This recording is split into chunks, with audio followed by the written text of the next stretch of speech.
sorrow is ultimate. Buddha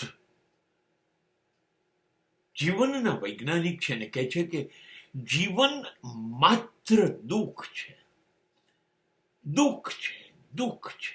દુઃખ સિવાય જીવન કશું છે નહીં. દુઃખ જ અંતિમ છે. દુઃખ આજે પણ છે, ગઈકાલે પણ હતું અને હજી પણ દુઃખ આવવાનું જ છે. દુઃખ સતત છે, અવિનાશી છે, કાયમ છે, જન્મથી મૃત્યુ સુધી છે. બધું જ દુઃખ છે. સુખની શોધ પણ દુઃખ છે. દરેક સુખની અંદર દુઃખ જ સમાયેલું છે. જ્યાં જ્યાં તમે મેળવવાની વિચાર કરો છો ત્યાં દુઃખ સિવાય કશું મળવાનું નથી.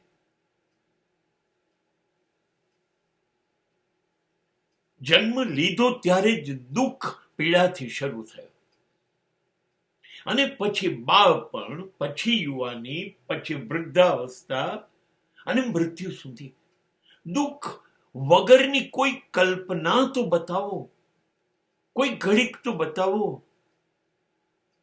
હા, તમને એવું લાગ્યું કે દુઃખ નથી, એ વખતે દુઃખ છે, ક્યાંક આરામ કરી રહ્યું છે અને તમને સુખ લાગી ગયું. બુદ્ધ કહે છે દુઃખ કાયમ છે. હવે જોવાનું એ છે કે તમે દુઃખથી દુઃખી થાવ છો કે તમે દુઃખથી ટેવાઈ જાઓ છો. જે કાયમી છે એનાથી તો ટેવાવું પડશે.